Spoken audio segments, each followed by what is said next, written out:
to all of you. Yeah, it started. Yeah. Okay, yeah. Right, and so before we begin, I must say a word about a dear colleague and friend of ours who set up the program with us this year and over the last 2 years. Professor Agnès Alexandre Cognier from the University de Bourgogne passed away very suddenly at the end of August. She was a brilliant scholar, she was a generous friend, and a true source of inspiration. We miss her deeply. But I want to say a word today to say that Dr. Stéphane Révillé, who is online, her former PhD student and now a colleague, is following the seminar and will carry on her work with us for the years to come. In this way, her memory continues to live among us, and we're very happy about this. Thank you. So, the seminar Liberalism and Conservatism at a Crossroads, exploring the notion of society and the individual 19th century to 21st centuries, was launched in September 2022 with a joint initiative of the Agora Research Center here, and I was helped by my dear colleague Yann Giraud behind, and the ICD University of Tours with Nathalie Champroux and Stéphane Porion at the helm. In 2024, it expanded to include new partners, Babel, the University of Toulon with Karine Tournier-Sol, CRU, Sorbonne Nouvelle with Laurence, and TIL, Université of Bourgogne Europe, it was with Agnès, and today with Stéphane Révillé. So the seminar brings along a number of scholars in civilization studies with expertise in intellectual history, political science, history, philosophy, economics, and sociology. Its central theme is the interplay between liberalism and conservatism from the 19th century to the present, exploring their interactions, convergence, and tensions. So today we are meeting in Cergy. There will be other occasions in which we'll be meeting in Paris. And we welcome those in the room for making it today. And we also welcome especially the MA students of the MA Political Ideas in the Digital Age. I also want to welcome all those who are online. Many of you are online today. And I want to say that two of our colleagues cannot be with us today because of illness, Stéphane Porion, because of the cold weather, meaning that our team is not completely full today. So it is now my great pleasure to introduce our first guest of the year, who's got the task of starting the conferences given this year, and to thank him for coming all the way from Spain to give us a paper on Tocqueville and democracy. But first, let me tell you that Dr. Will Olgivie is a very good friend. I've known him for a very long time. He holds a PhD in philosophy from the Universidad Francisco Marroquín in Guatemala, where he taught for over 6 years, and he served as coordinator of global affairs. He's currently a professor at the Universidad de las Hesperides in the Canaries, where he also directs the Great Books Conversations programs that he set up. His research focuses mainly on political philosophy, classical liberalism, and intellectual history, with a particular interest in the dialogue between ancient and modern thought. So his research for us is of particular interest, especially because of the link between liberalism and democracy, and in his case, in the 19th century. So the title is On Tocqueville and Democracy, and of course, a quote from the book, The Shifting and Intangible Dust on Which Democracy Takes Its Seat, and he will explain it. So please join me in wishing him a warm welcome, and over to you, Will.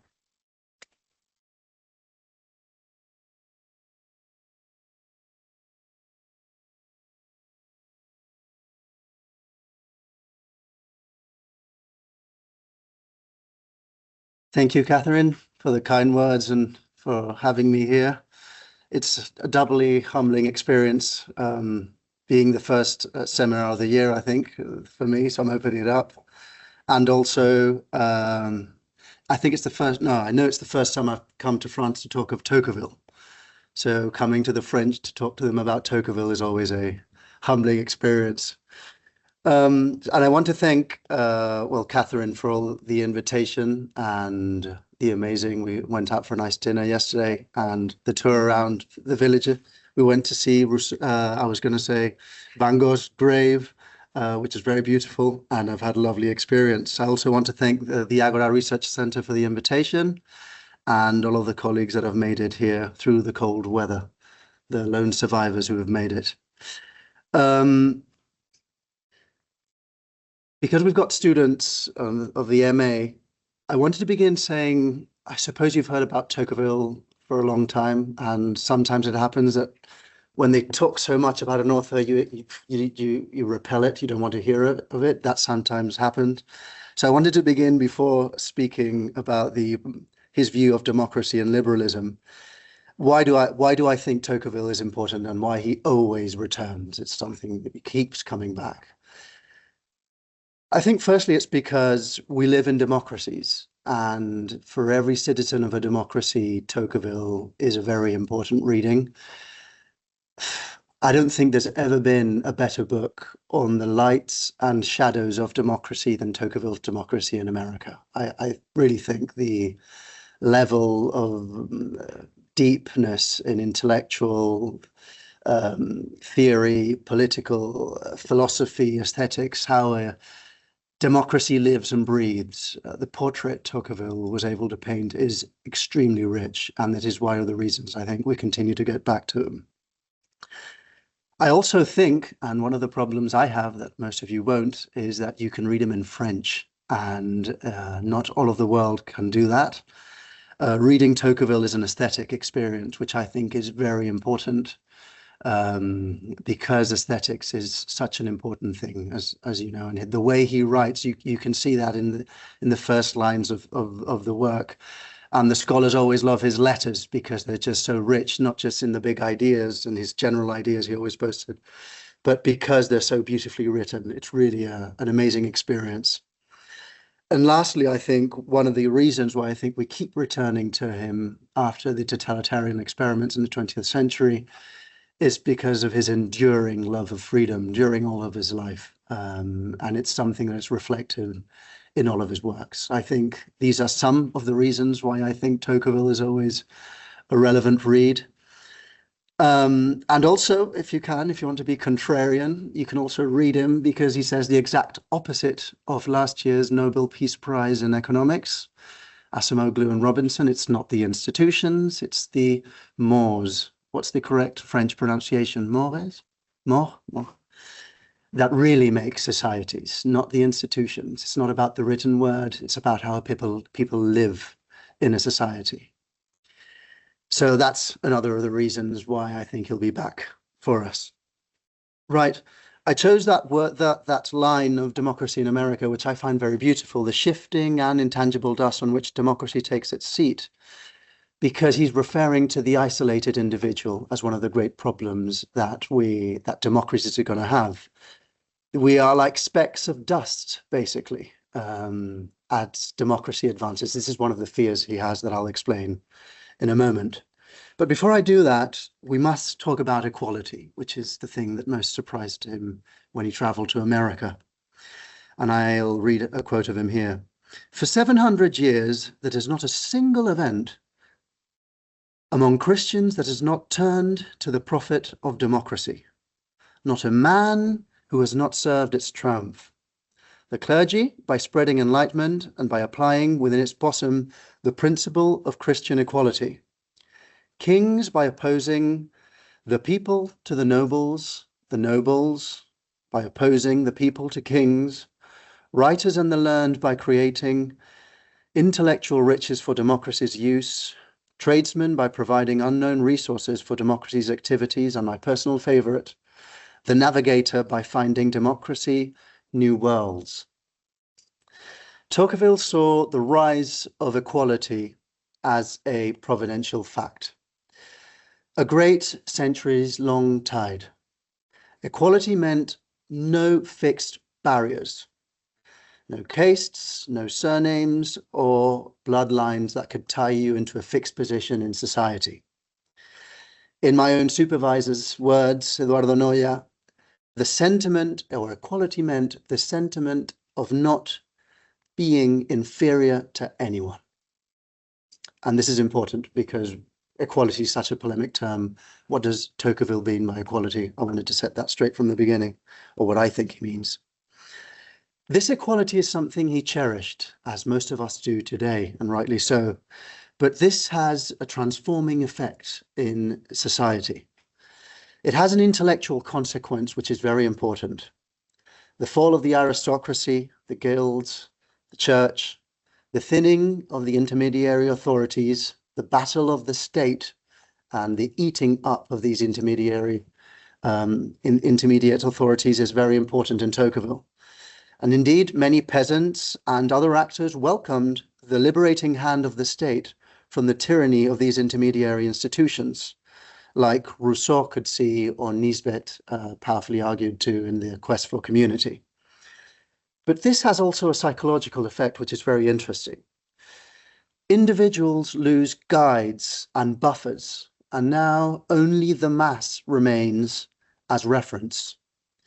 Belief shifts from the great men or families to the opinion of the greatest number. Average enlightenment rises, which is something we are to celebrate, of course, but conformity grows with it. And here lurks the danger for freedom.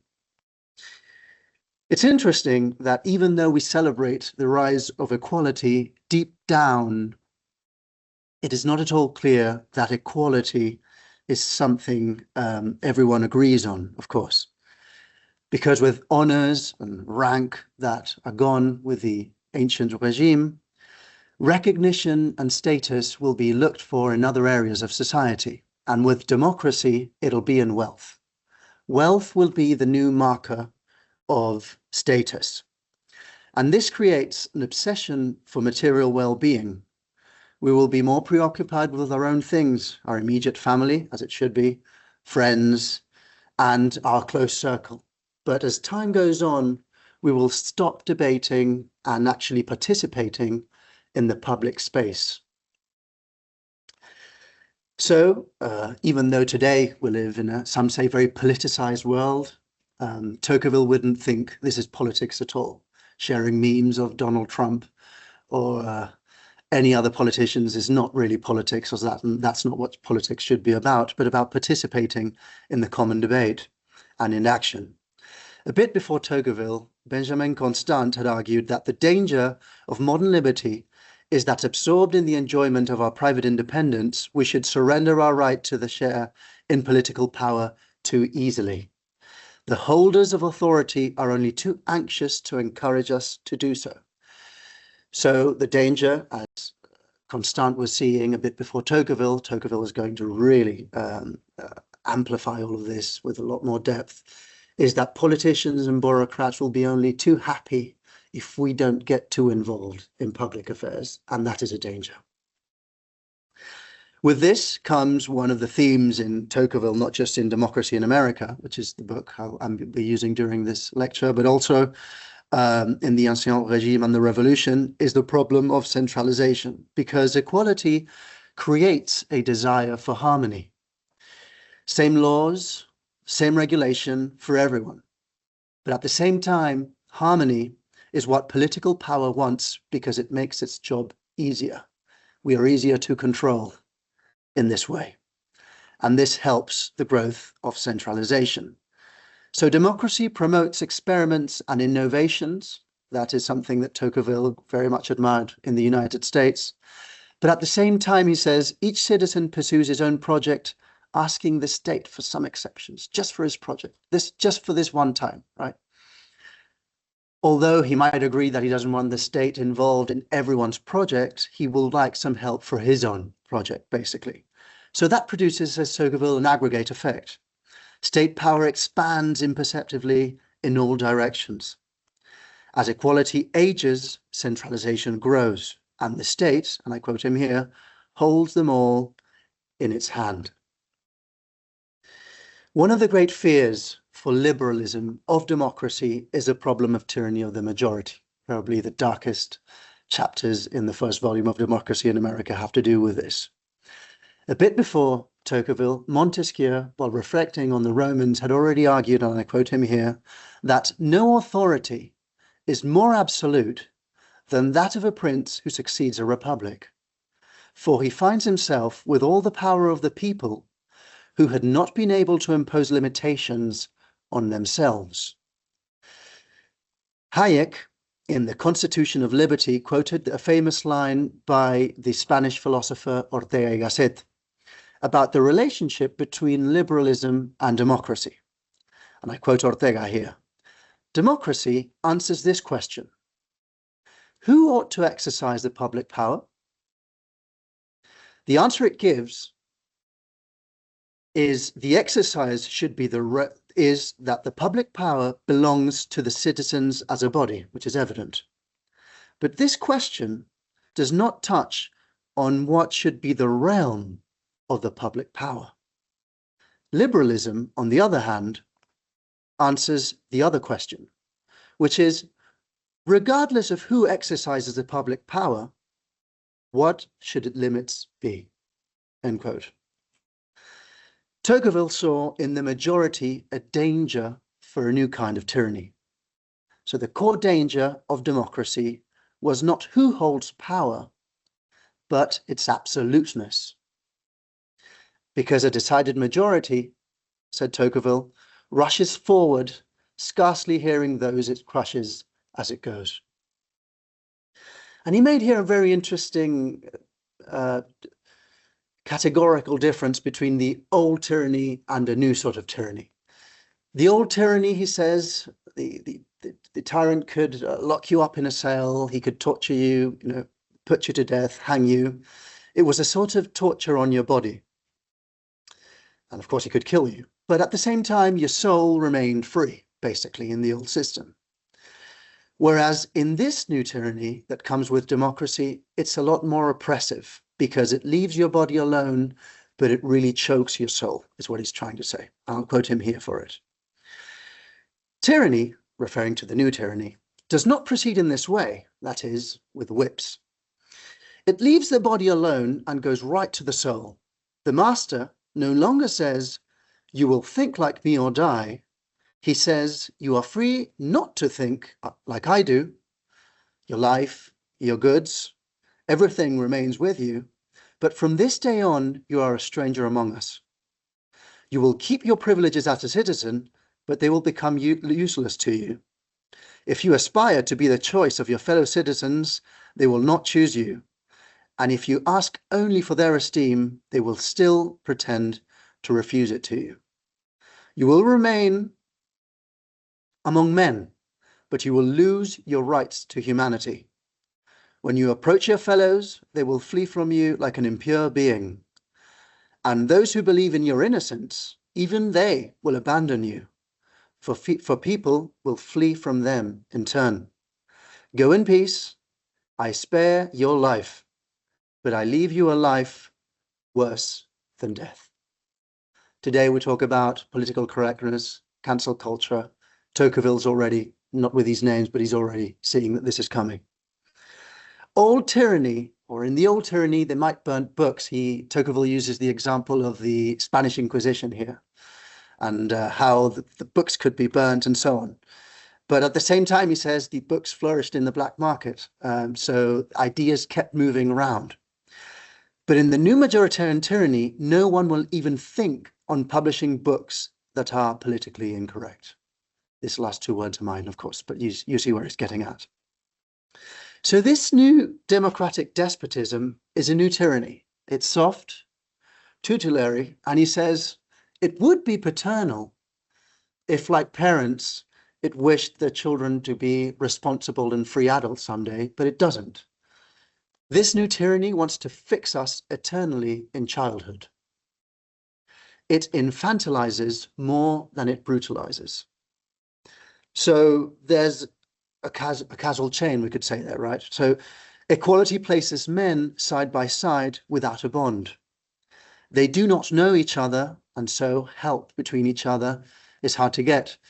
There's a quote in the book, which I find very good. He says, a despot is always happy if his subjects don't love them, provided they don't love themselves, because they would create associations and that'd be a danger for political power, right?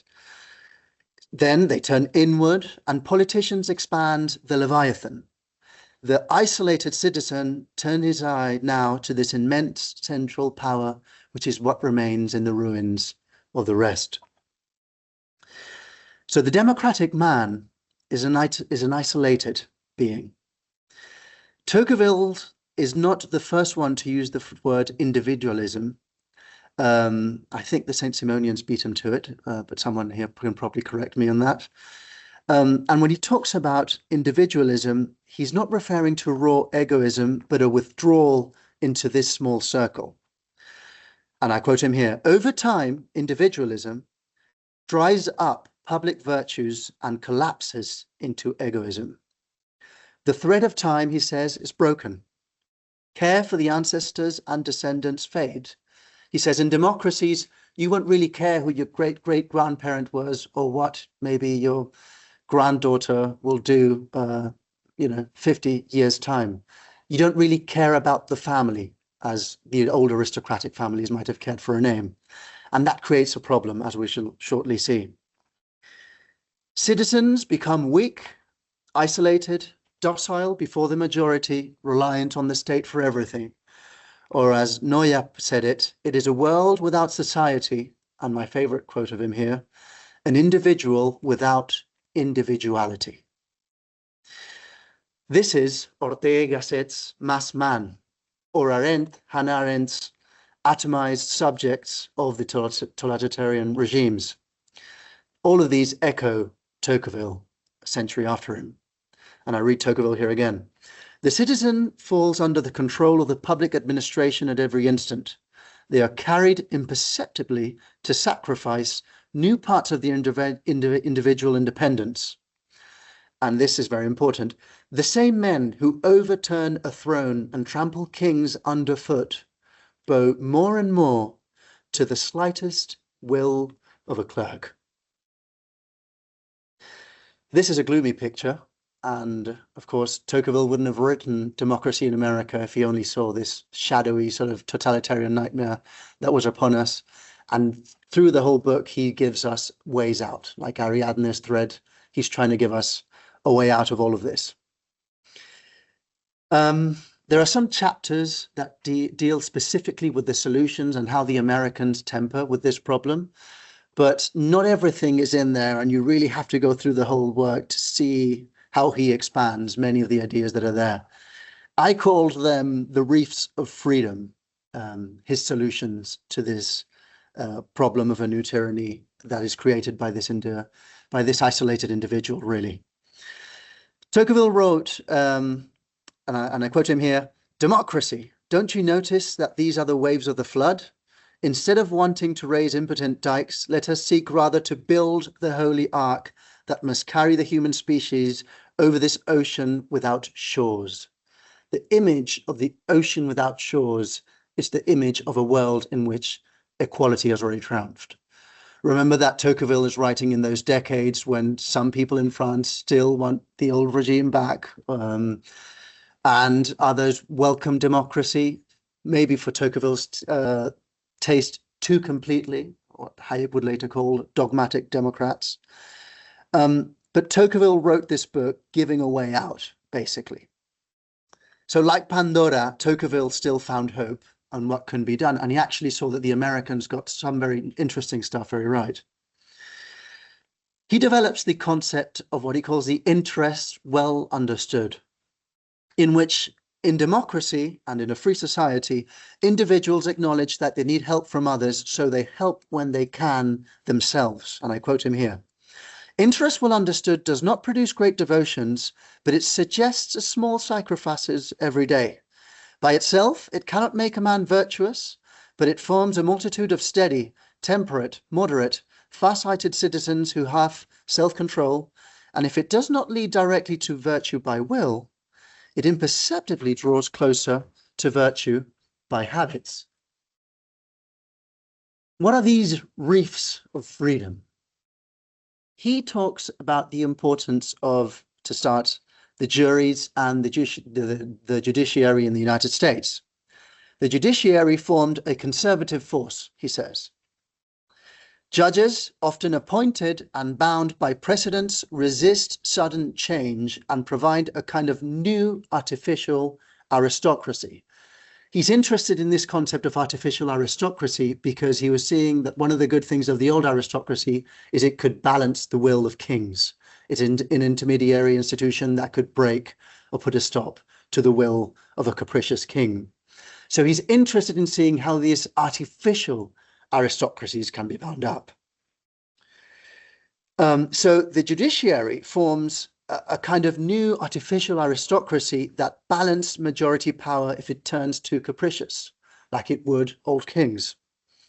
Their knowledge of the law, the obscure, which is obscure to ordinary citizens, gave them, he says, in the United States, an almost priest-like authority. He was also very interested in the juries.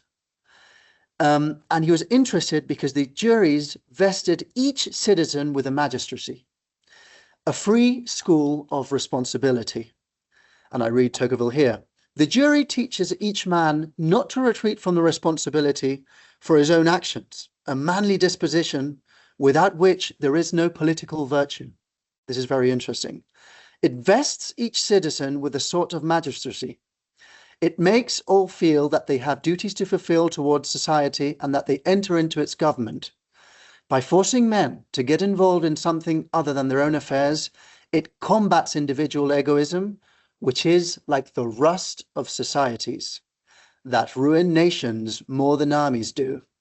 You must consider it as a free school. I regard it as one of the most effective means that a society can use for the education of the people. And this is very interesting because Tocqueville is saying that freedom cannot be taught with books. Freedom needs to be practiced, which is very important.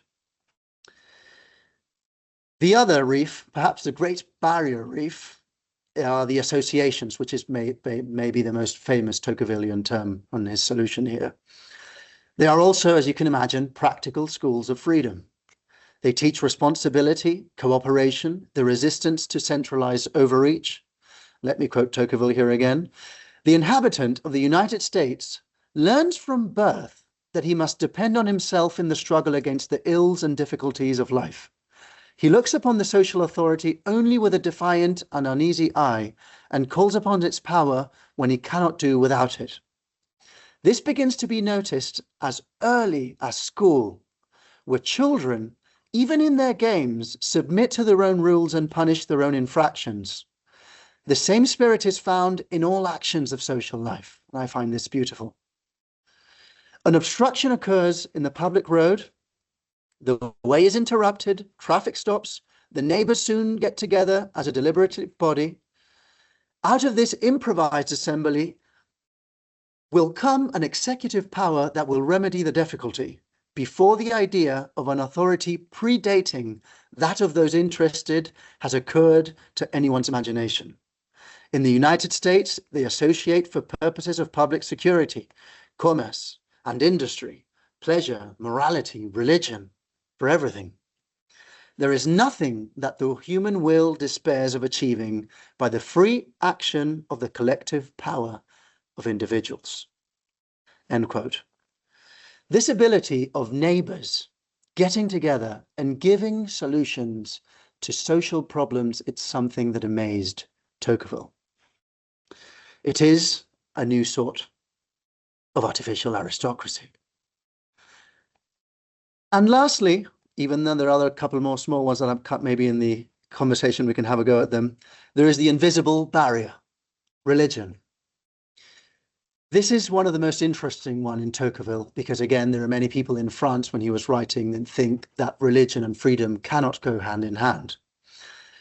Eduardo Noya argued that the previous checks on powers that I've been relating to you now are predictable, mechanical elements of a liberal theory of liberty.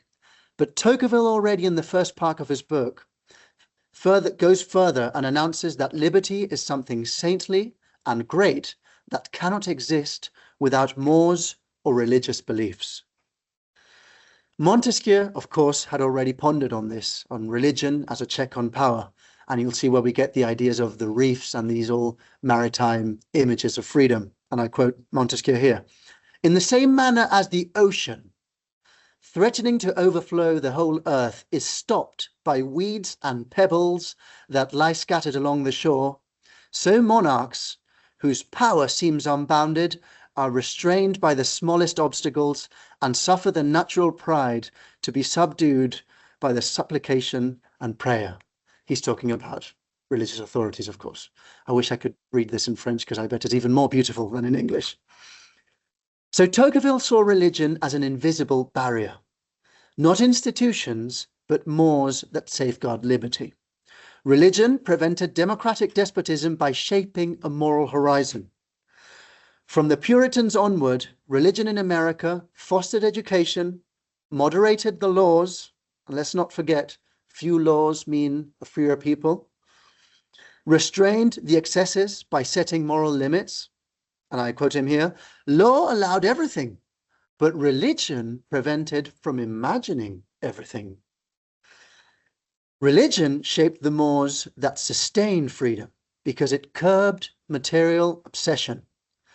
It reminded of higher purposes. He was amazed, for example, and I always love that passage when he walks around a town on a Sunday and he's saying, everyone's moving around. This whole commercial society is all over the place in the United States. And suddenly you go on a Sunday morning and there's no one in the street, like the COVID lockdown, right? Everyone's in church. Everything is beautifully silent, he says, and there the soul rests and can contemplate other things except the material well-being. And it prevented, of course, isolation because it gives you a community. So there are, of course, practical effects of religion, it encouraging, saving, and future orientation. It cultivated moderation and restraint. It limited excesses, restrained majority impulses, and reduced the need. It really reduced the need for excessive legislation. Alan Kahan's interpretation, I don't know if Alan, I know he's sick, but I don't know if he's here somewhere. I don't see him. Anyway, he calls Tocqueville a utilitarian because he's valuing the practical checks that religion has on democracy, but also a perfectionist, aiming at the moral and political elevation of the majority. But most importantly, perhaps, Christianity provided a secure intellectual and moral foundation. And probably we can get to this into the questions. I find this very interesting. It enables citizens to pursue higher ends beyond material comfort, as I said, and it especially served as an antidote to the democratic man's obsessions and knocked him out of his delirium and reorienting him toward liberty and civic responsibility. Now, to conclude, this is the challenge that Tocqueville leaves to posterity. One of the most interesting thing of Tocqueville is that in his system, there is no solution. It's not like a Marxian system where there's an end of history. Because in Tocqueville, certain elements, and you see this all over his work, it's aristocracy and democracy in a balance, freedom and equality in another tight balance, or religion and material well-being in a balance too. You can't really resolve them. One of the elements can't really be too preponderant on the other thing, or otherwise the whole thing comes down. So the Tocqueville demands a skilled navigation. It's like the rudder and the sails. There needs to be attention in the political system for this to work. So if equality disassembled bonds and left men side by side, but not together, the danger of the isolation of the individual and so on, Tocqueville's wager is to build reefs of freedom so liberty is not suffocated under equality. And perhaps for the students of the MA, this opens immense areas of interesting inquiry.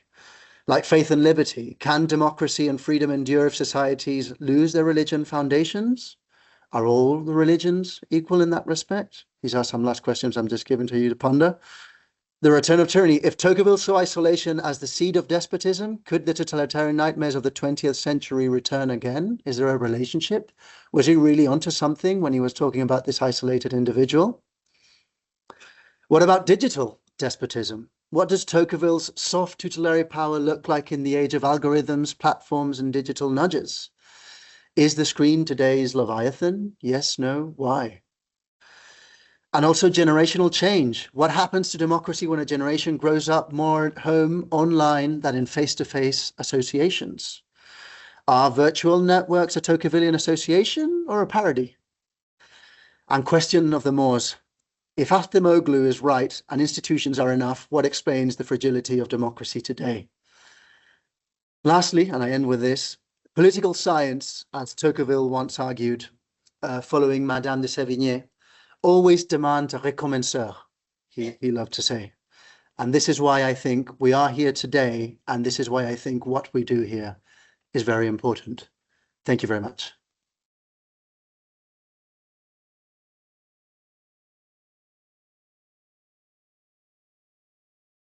Thank you, Will. Thank you very much. So hang on, I'm going to put this on, and normally everybody should be able to hear if there are questions. Hang on. Perhaps Karine, do you think you could just say something, or Stéphane, just something to check that it's working? Just hello. Yes, it's working. It's working. It is working. We can hear you very well. No problem. It is for us. It's working for you, but it's not working for us. But anyway. Okay, never mind. We'll repeat the questions. Yes. So thank you very much, Will, for actually coming up with what is essential for the students, because in fact, in 3 weeks' time, we'll be discussing Tocqueville, as you know, and so of course, what you've been mentioning is essential. But I think that there are a number of questions that we can come to. I've got loads, but in fact, I will be polite and I will wait. So first of all, have you got any questions in the room? First of all, Laurence.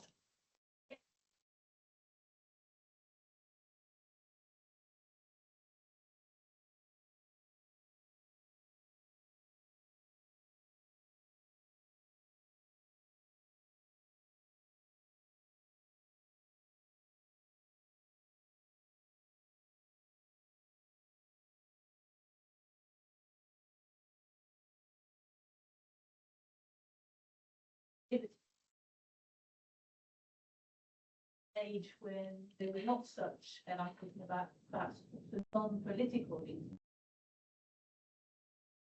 Wait. So the question is, to what extent can we or not dismiss institutions? Yes, I think the famous example he puts at the beginning of the work is Mexico, right?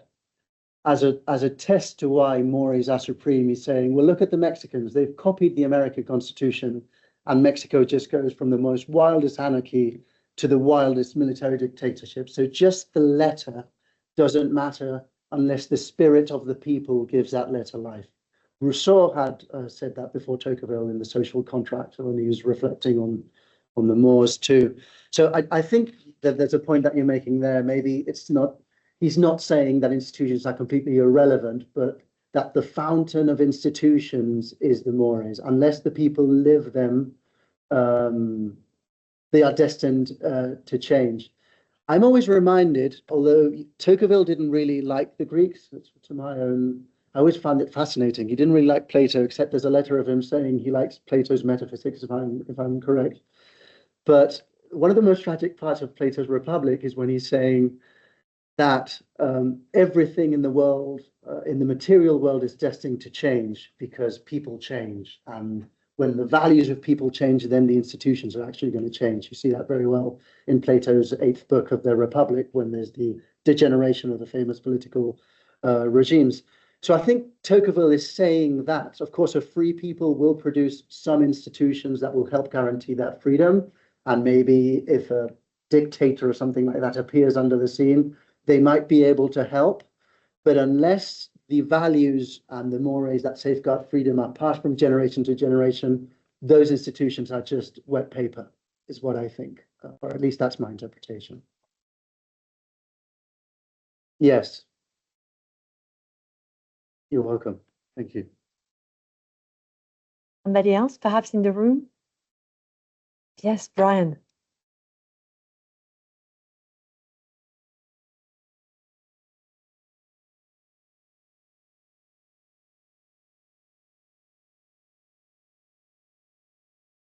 And on an aristocratic side, like somebody gets bored into that. Is he, what's his sort of, when he says aristocrat, what does he mean? For online, the question is regarding aristocratic judges. Essentially, why does he use the term aristocratic with judges in view of his vision of equality? When he looked at the ancient regime, can you hear me well? Yes? When more or less, shall I talk louder? Oh, when he was looking at the, divine right of kings and all of the previous moments to the experiment in the United States, he says that kings had the right to do whatever they wanted, but they didn't have the capacity to do this because the will of the monarch had to be transferred through intermediary institutions that could also always break or change the letter of the law, or there was that flexibility. One of the problems that we're going to have in democracies, of course, that's not going to happen. The intermediary institutions are not going to exist. So the will of the sovereign, the president or whoever is or the legislative body, is going to be instantaneously applied everywhere. So what he's saying is that it's very useful if we can regain and set up intermediary powers to stop the will of the sovereign every now and then. This is why he's using the idea of aristocracy. He's not referring to the old family names and bloodlines and so on, but he's referring to that effect that they had with the king. And so he's trying to see how are the Americans and how can we do in democracy something like that? How can we create separate actors that are able to stop a capricious majority from deciding wherever it wants, right? If it wants to execute a minority or whatever it is. How can we break that process? And so he's looking to how to create a new aristocracy, but not in the old sense, just in its functions, if that makes any sense. Yes, please. Can you present yourself?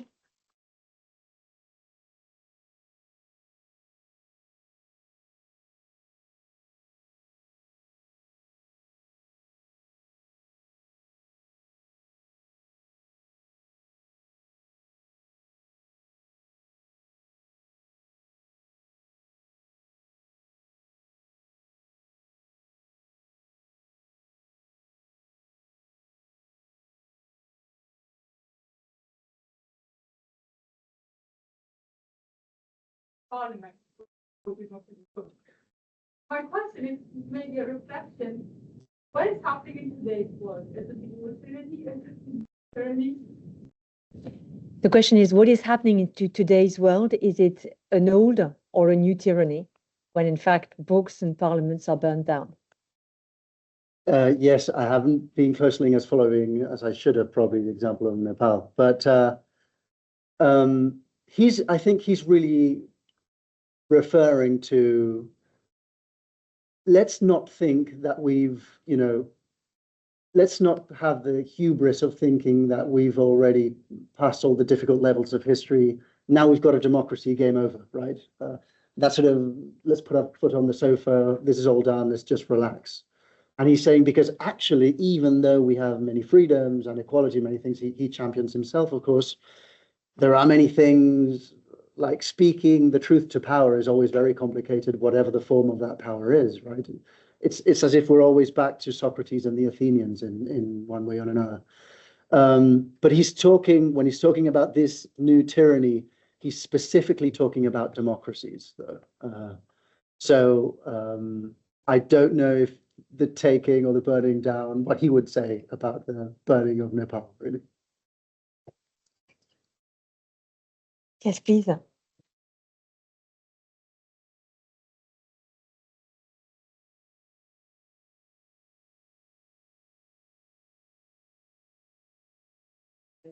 If we adapt to any society of the world, any part of the world, that if a society that live under totalitarianism and under dictatorial rules for years and years, their prayers, their values, their habits, their ethics are totally different. So how much capacity liberalism have to be implemented, and we can get a fruitful consequences from there. So how much capacity liberalism have so we can implement there and we can get benefits, because their background is totally different. So like if I give you example, like a lot of thinkers, they believe that in the context of the South Asia, a lot of countries, the idea of liberalism is failed, totally failed, because their background is totally different, colonized, and so yeah. The question is, how can liberalism be implemented in countries which has got mores which are not adapted to what Tocqueville is talking about? That's an interesting question, and it might link to what Professor Laurence was saying before, because it is also true that institutions in a very, very long term, and if you've been under a tyranny of slavery for centuries, for example, that is going to affect the mores, right? Etienne de la Boétie has that beautiful text, Discourse on the Voluntary Servitude, where he reflects a lot on that.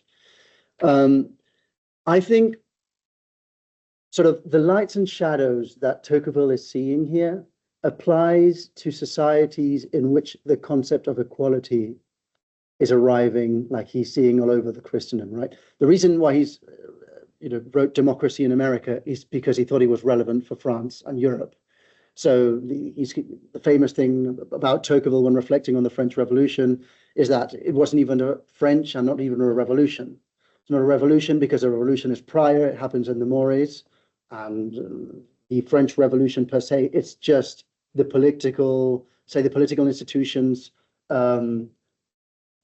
conforming to the new mores, basically, but the revolution is intellectual, so it's prior, and it's not really French because this is not just happening in France, but all over the West, right? So this is why I think he's not just traveling to America to see what's happening there, but what lessons can be learned.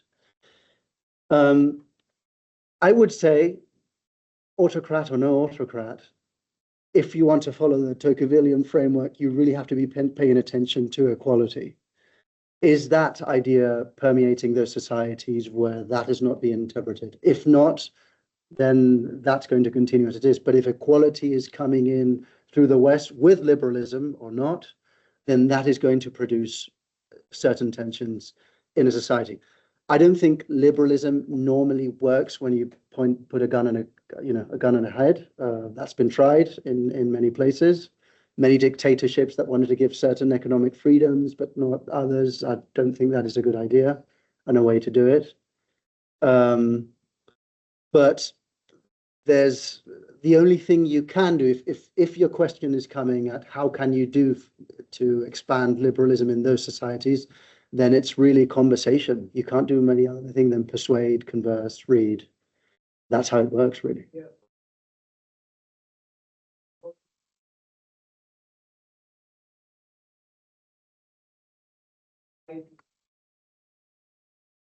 Change society, but it doesn't work.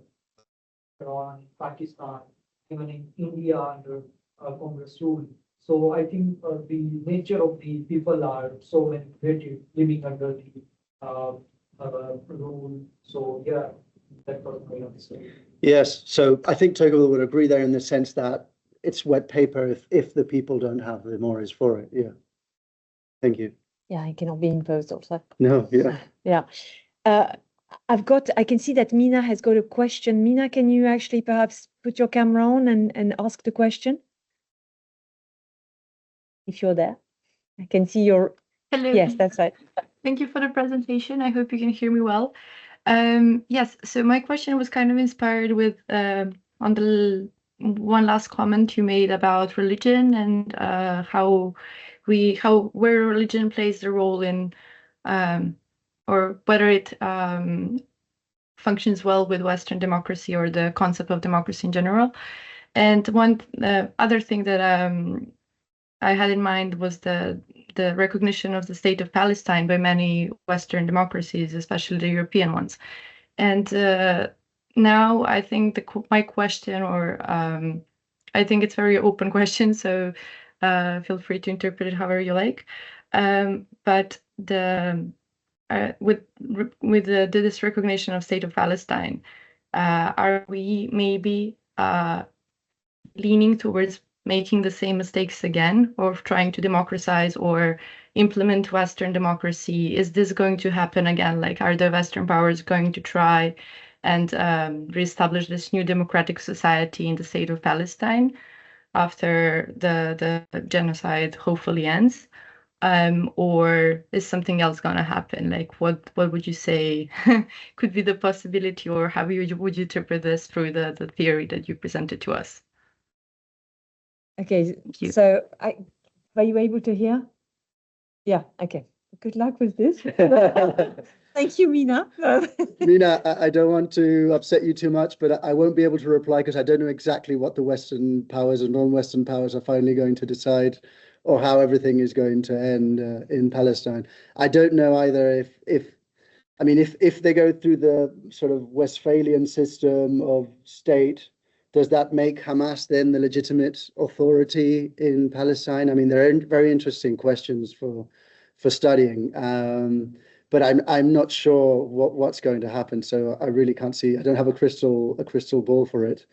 But if you're interested in using a Tocquevillian framework for it, then the real question would be, talking with the Palestinians, seeing how they're living it, what values do they have, what would they want to have to happen, what the bottom-up process would have to be, and not what's imposed by Hamas or Israel or any other power. That would be the way to go. But I'm sorry to say that international politics is the ugliest of all politics, because it's politics as its prime, as a competition for power. So I don't know what's going to happen. If I may just say, I think the answer was exactly like what I was trying to hear. But yeah, thank you. Yes, please.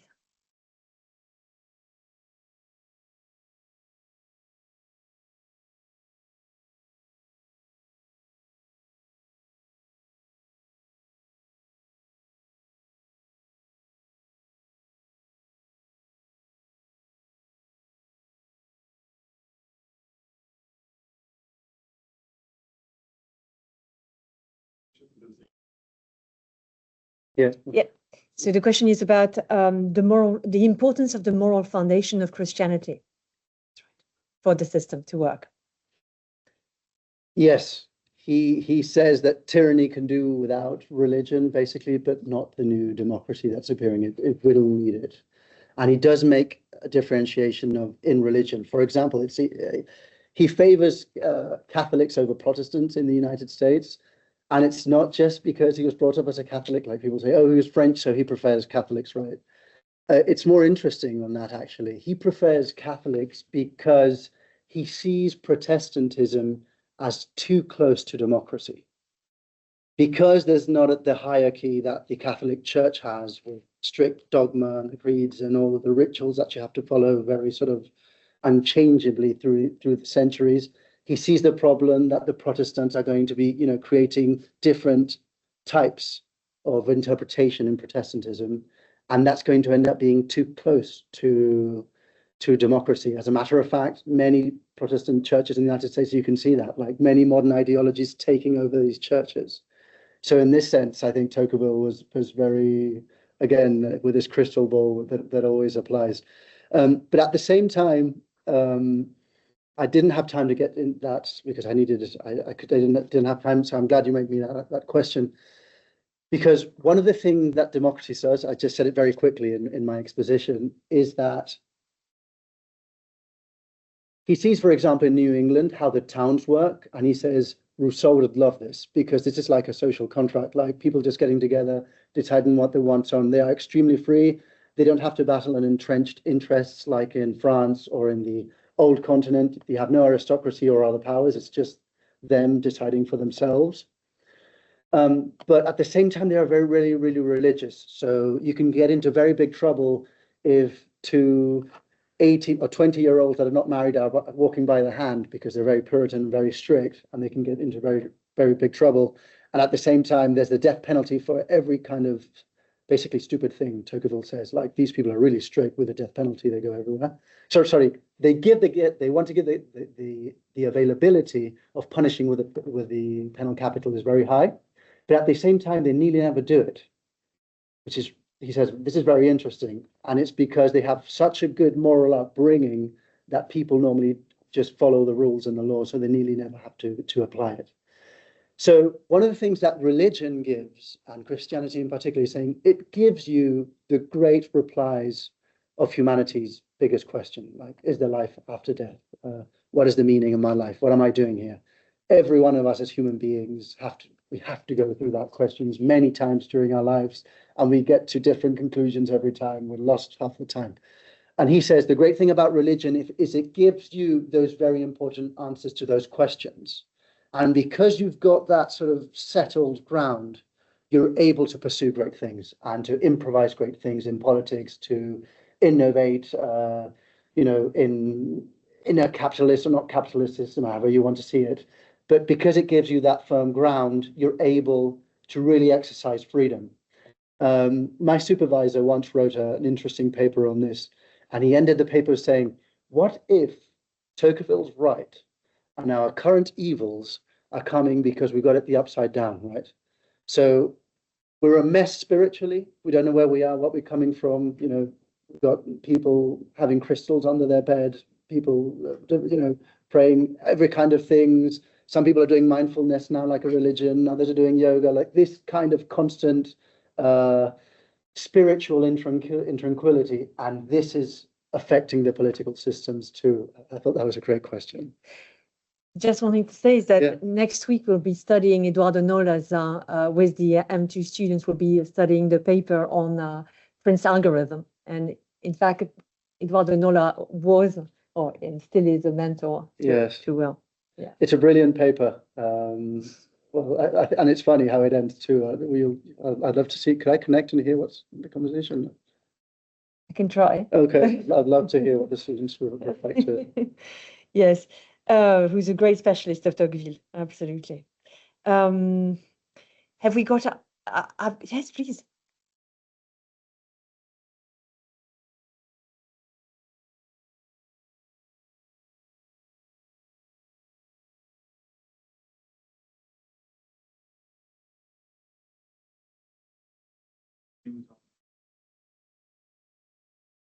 There's no contradiction in his thinking, or is it because he has about what equality means? Who should be equal? Are there people who don't deserve to be equal to others? The question is, how does Tocqueville reconcile his views with his views on colonialism? Yes, the reason why he wrote this book, being extremely young, by the way, and bright, was because he wanted to be a politician. He wanted to have a career in politics, and he thought a book like this might open, all the right contacts and ways for him to be famous and to be into politics. As you know, he was in politics for a long time, and was, would you say, Minister of Foreign Affairs? Is that Ministre des Affaires étrangères. Yeah. Okay. Yeah. So of course, he had very practical political roles where he was not just a theoretician, but he was actually implementing and trying to design policy. But it's interesting because, for example, during the trip he does to Algiers, who does he go with? Not Gustave de Beaumont. He does. The military commander he hates, who's a despot. I can't remember his name at the moment. Well, his reflection, anyway, you can read the letters, and you're French, so you have an immense luxury the rest of the world doesn't have, because that's not translated into. It's actually very similar. The way his reflections on the North Africans is very, very similar in spirit, I find, to what he says about the Indians and the blacks in the United States. The last chapter in the first volume of Democracy in America, it's precisely about that. And one of the reasons why they say, oh, Tocqueville with his crystal ball, is he saw the American Civil War happening because of the question of slavery. Beaumont, his friend, wrote a very important novel on this too. And those chapters are very worth reading, because there you see no compromise into him seeing human beings as really having certain inalienable rights, right? And even though I know Tocqueville has had very bad press because of all of that, when you actually read his letters, I'm of the opinion that there's a lot of similarity into what he was saying of the Indians and the Americans, and he's criticizing the French government severely especially this general whose name I can't remember, who goes with him, but he hates him, he hates his guts. And he's seeing how they're executing people all over the place, how they're taking away land, and a lot of stuff that he's really angry about. So that might be an interesting read for you. And Alan Kahan, who is a specialist of Tocqueville, who is supposed to be here today, would actually have said that his views on the Indians, especially in democracy in America, proved that, in fact, his understanding was very much based on equality. So, in fact, there is a huge amount of scholars today who are working on this and revising the bad press he got, because he's one of the few, as you rightly said, who actually mentioned the importance of having natural rights for all. And he's also one of the few who's writing about Indian Americans and their rights at the time. So I think he's got a particularly bad press, but it's actually changing. Yeah. Those letters are really interesting for that. But that cliche, I find like it's continued and it's been repeated a lot. But then again, it really takes some archival research to get to these documents and so on. And at the same time, I mean, if we imagine him as a politician of the French nation, then did he believe in the nation state and the interests of France over other peoples? Probably. But what politician wouldn't in that period of time, or even today, I would actually venture to say. Politicians tend to say, well, at least in the West, that yes, we're all equal and so on, but they go for their own constituencies first, their own interest first, and then, of course, their nation before others. So there's of course some of that there in Tocqueville. I'm not going to say he's not some sort of crazy ANCAP guy, right? But it doesn't work on slavery and on the Indian Americans. So in fact, you have to actually look at it within the context. Yeah, but to me, I was fascinated to see the parallels between what he's saying there in the north of Africa and reflecting on his way back and so on, and what he wrote on the Indians and black. I'm saying, well, this is not the same, but it's the same spirit in these lines. Yes. Yes, please, Chris. Yeah. You're in France and you're an American. I can tell. So yes.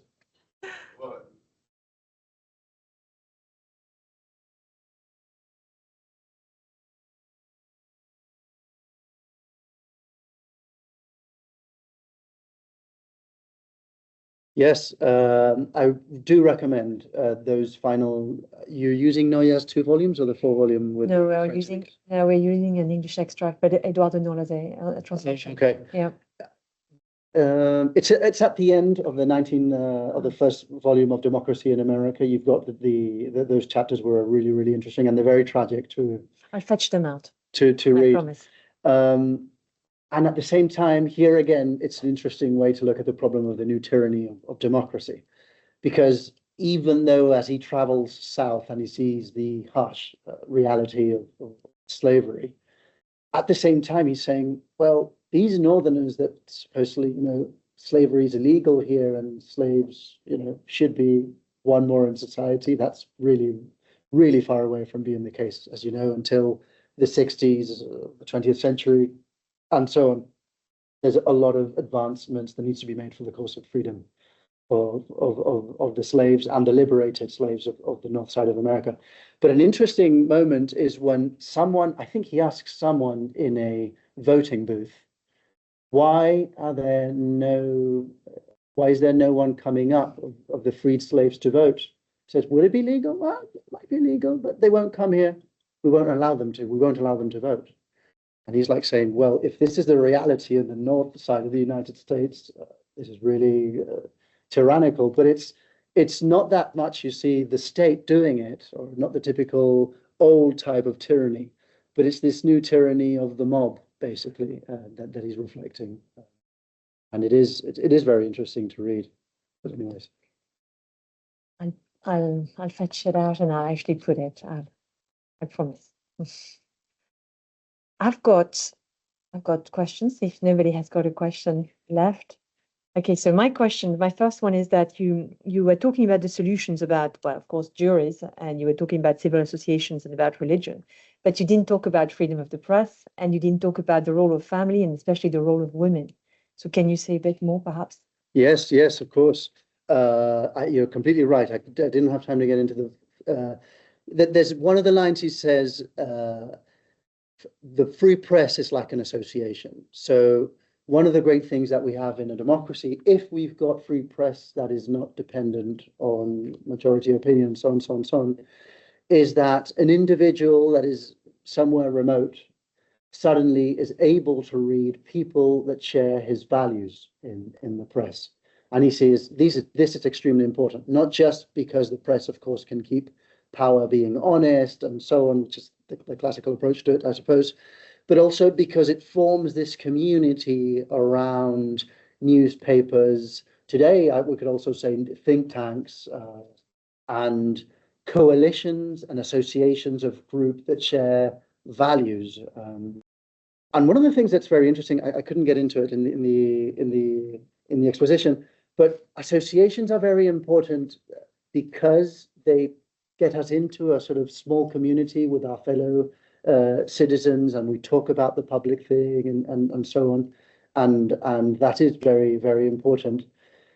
But at the same time, associations don't need to be political parties. Some students tend to interpret this as a political associations or so on, and that's not the case. An association that just wants to take care of the red fox here, or an association that wants to take care of looking at birds, or whatever it is there is good for Tocqueville, because that means that people are getting together and discussing public things, right? And also you might have a more intelligent legislation if it's a bottom-up process, where the people who are actually suffering a reality can have a say in what the law about that is going to say.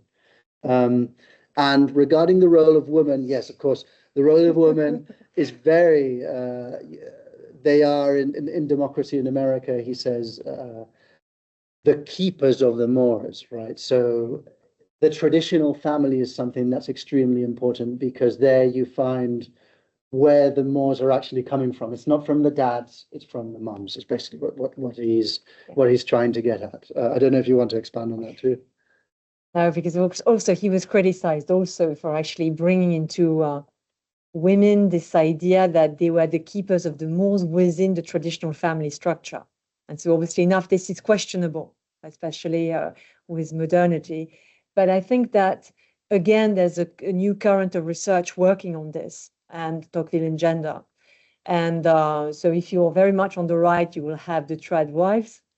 And if you're a liberal and you actually read Tocqueville in the liberal way, you understand that within the context of the 19th century, of course, women were the keepers of customs and of mores within the family structure, because fundamentally that's where they were.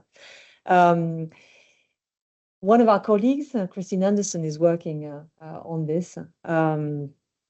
Well, I think it's a good question. I remember taking part in a conference in which there was major disagreement about reading a chapter on women as keepers of the mores, and in fact, it's not fundamentally clear. I'm not certain, but it's certainly part of the layers that you need in order to have a liberal democracy. Yeah. Yeah. By the way, I know I'm bringing Plato up here again, but again, in Plato's Republic, in that book 8, I said before, there is a moment when he's saying two parents are discussing, and it's the mum's opinions that's going to influence the child. It's going to change his beliefs and values, and that's going to change the regime. So yes, so the connection there. Yeah. Very good. So in fact, I'm sorry, I'm grabbing my chance. With the second year students last week, we were working and we're discussing about what is happening with the digital age in terms of liberal democracies in the digital age, and we were saying that it's no longer the tyranny of the majority, but it's the tyranny of the fragmentation of individualizations. What do you think about this? No, that's a really good question, because there's two coins to it, right? So yes, you're having these mini Plato's caves and bubbles where people are just saying, hang out with people that think like them, training their algorithms to exactly their own values. That's right. And very organized minorities are influencing big political decisions. That is true. But one of the things I found fascinating in the last chapter I wrote is about digital despotism. Yeah. And one thing I didn't know, and I did find this fascinating. You might know more than this than I do because I haven't had that much time to get into the digital world. But is the Chinese Communist Party I'm sure has read Tocqueville, but on the dark way, right? They've tried to say, okay, if this is the road to freedom, how can we, make our despotism more secure? And they've read Tocqueville, I think, to make the despotism more secure. I mean, look at this. I think the most cited paper on, what do you call it? The online censorship in China is developed by King, if you want to research it, King and other researchers, but it's a very famous paper. And he discovered something that fascinated me because it's extremely Tocquevillian. And see if I can get to it. Normally in the West we'd say, oh, the Chinese will just censure online posts that criticizes the government, right? That's what we would expect of a despot. But no. You have the same chances of being censured. In that paper is around 13%, and this paper is got some time now. I think it's got 2015, something like that. So this might have changed the statistics now. I think it was saying it's like 13% chance of getting any post has got 13% chance of being censured. This might have changed. But what's interesting is you've got the same chance of being censured for supporting the government than for criticizing the government. But what will censor you 100% is if you're doing posts that are going to create civic association. Yes. If you say to your friends, hey guys, let's meet up to help the fire brigade put down a fire, that's going to get censored. So the Chinese Communist Party is very, very aware that what it doesn't want is citizens doing anything by themselves. They want all the grievances to come to them because that's a way of justifying their legitimacy. So it's fascinating because it's like it's a dark reading of Tocqueville saying, whatever happens, there mustn't be civic association. That's fascinating. But again, I regret Alan is not here because he's just spent a whole month in Shanghai, where Okay. he was invited to work on Tocqueville. Okay. Yeah. So in fact, there's something in it. So there's something in Yeah. it. Okay. No, absolutely. But I mean, okay, I don't know, and I regret he's not here. But the second writer they are working on is John Stuart Mill. Oh, nice. I know. What will they make of it? Yeah, absolutely. What university is this? It's Shanghai. It's Fudan. Fudan, okay. Yeah, absolutely. Yeah, and he was there for a month. Wow. Yeah. Careful. Tell him to be careful. They might be sort of looking for the dark side of what he's saying to. No, absolutely. And so my last question, if nobody has got another question. Yes, please.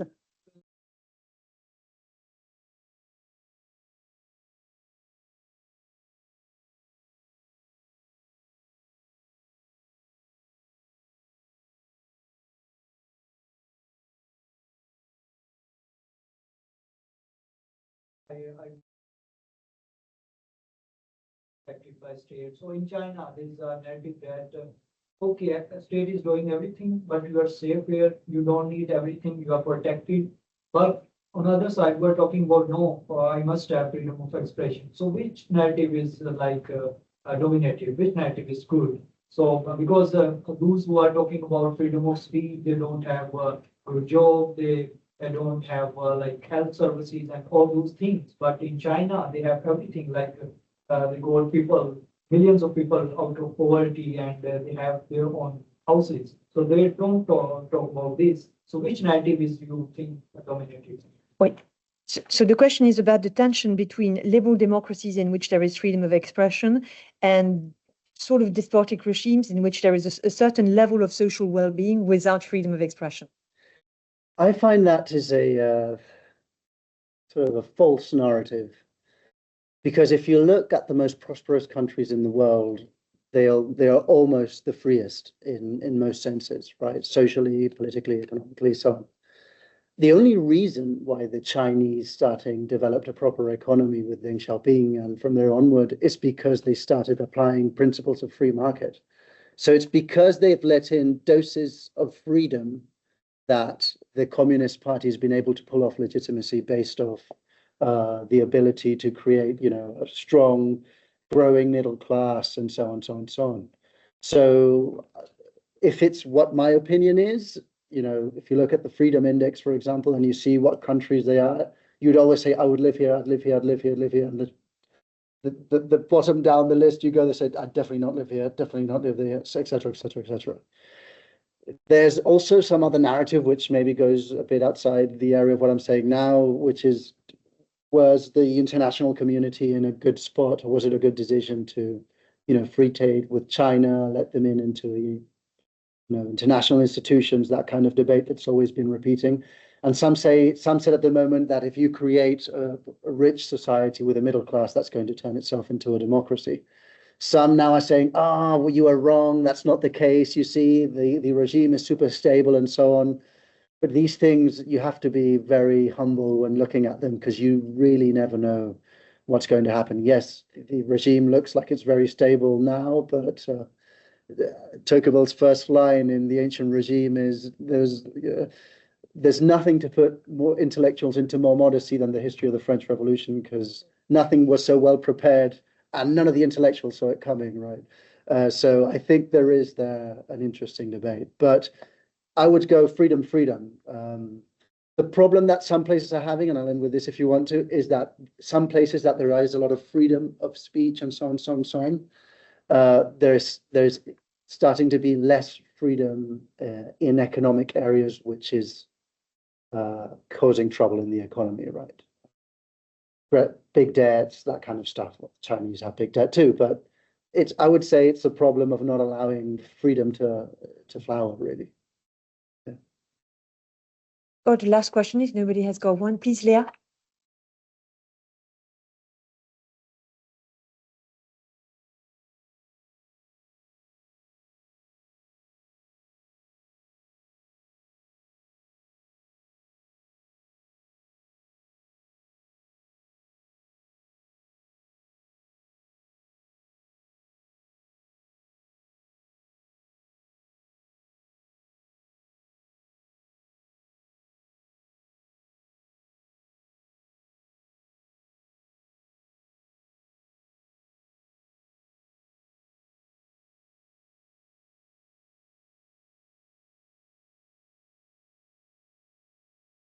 Wow, that's So a good question. the question is regarding citizens in democracy today, is it the very fact that they only have rights, I mean, keeping them as citizens, or are they only individuals?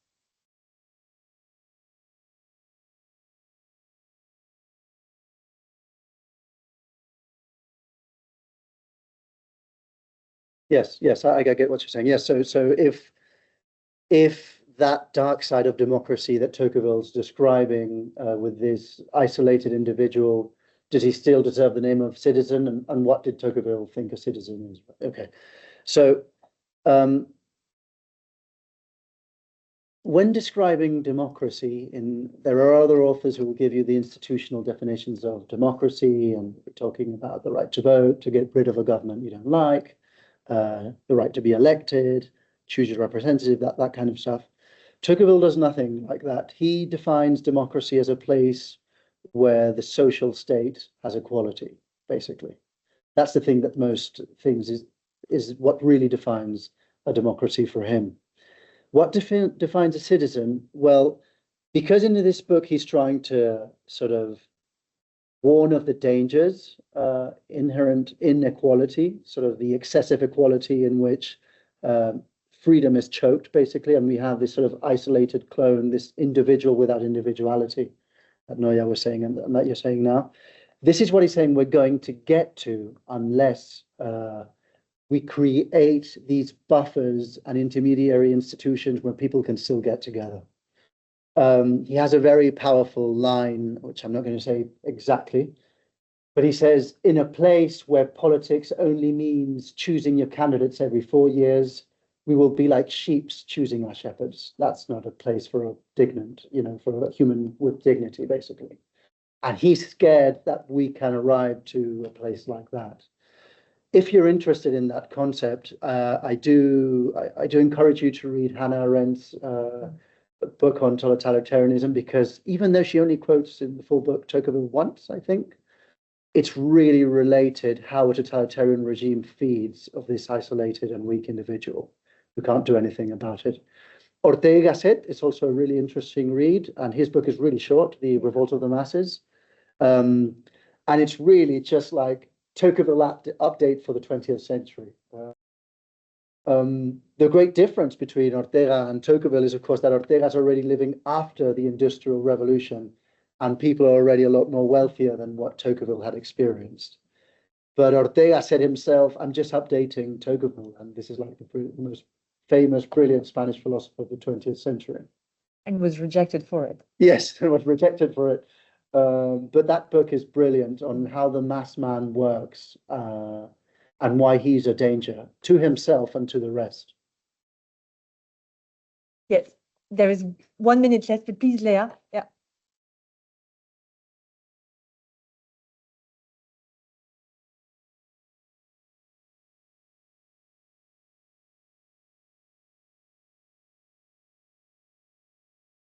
There is a fear of creating of religion being instrumentalized to create a clone majority. Yes, that's very interesting. Political power has always been in marriage with religion. That's like the history of humanity, generally speaking. Modernity and the contemporary world is basically an exception on that. And Tocqueville was very critical, and he was also, well, he was a politician in the division between the church and the state. In Democracy in America, he makes a very big case that it's one of the great things he likes about the American priests is that they don't get involved in politics. They don't want to be in power.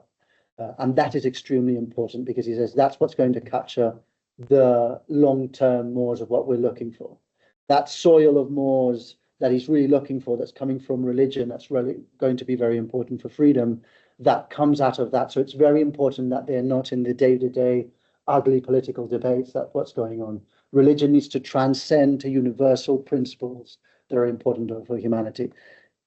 Now, he says that, but he also says that not all religions are equally favorable to freedom. He does make differences between religion. So he would most definitely condemn the Indian case.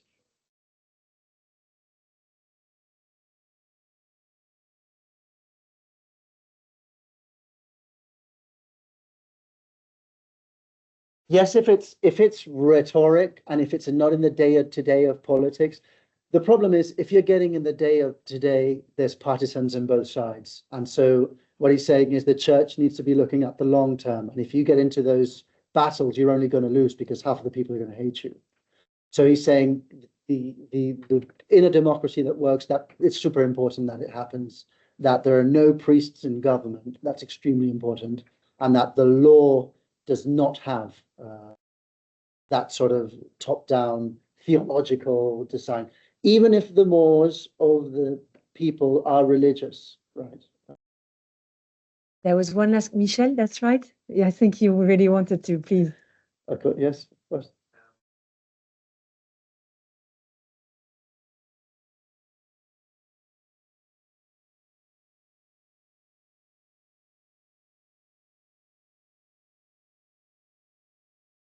Do you have any idea that tying liberalism to economics could lead to states oligarchy?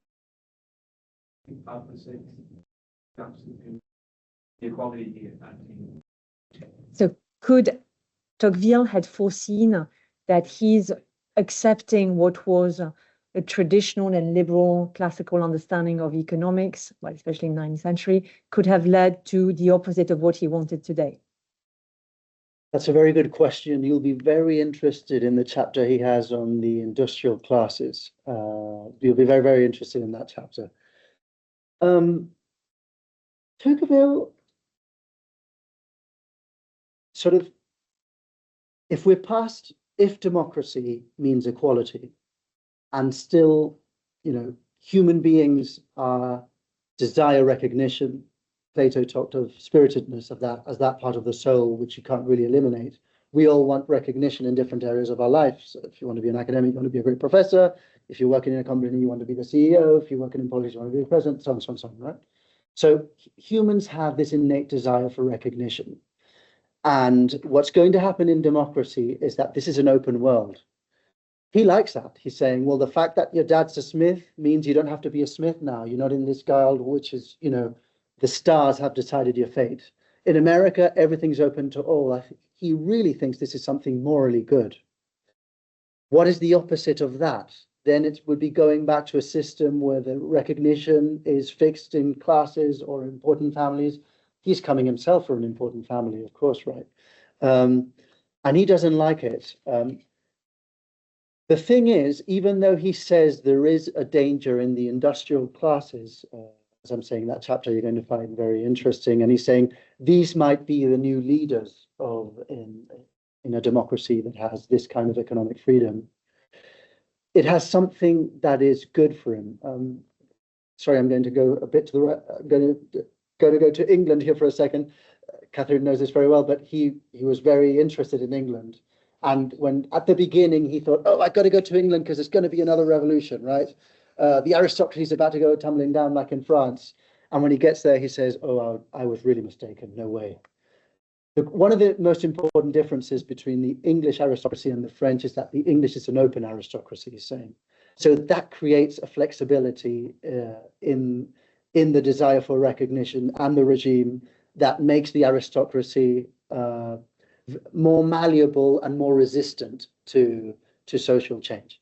Now, what's going to happen in a system like America? He's going to say, well, yes, this will happen, and that is a danger. He does see that. But at the same time, he says, the thing with this is that great companies are created one day, but they're not like the old families that could live. I mean, I think Tocqueville could see his oldest was what? Battle of Hastings. He could his name could be all the way. Whereas it's very difficult for a company to be around for 800 years. Right? What companies are around for 100 years? I mean, there are some, minuscule cases.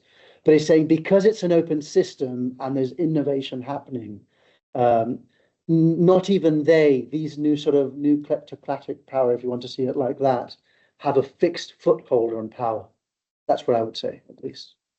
But you must read the chapter because he does make a warning of this too. Yeah. Do you want to add something on that? No, absolutely. And right, we're finishing 5 minutes late, but I started 5 minutes late, so it's not a problem. So I would like to thank you very much, Will. Thank you. Thank you. And I'd like to say Thank you very much. Thanks a lot. Thank you to all of you. I'd like to say thank you to the 16 online, to the 19 in the room. So quite a nice lot. Emmanuel?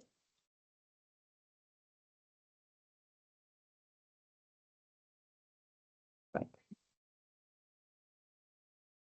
Yes, I've actually written the names down. Yes, absolutely. And so on that note, I will say goodbye. And hang on, wait. No, I can't say goodbye before telling you. That next time is on the 17th of October. It's here, but it's in room 107 on the first floor. So from 2 to 3:30, and the subject will be on a book that one of our colleagues, Raphaël Coulty from the University of Clermont-Auvergne, has co-edited last year with one of our other colleagues, Alma Pierre Bonnet at the University of Lyon 3, called Towards a Very British Version of the Cultural Wars. It was published last year with Routledge. So I think it's also going to be very interesting, and we'll have one of the editors. So for those of you who can meet us, we can actually do this on the 17th of October in Sachi. But well, thank you very much. And on that note, thank you and goodbye to all. Thank you. Thank you. Bye.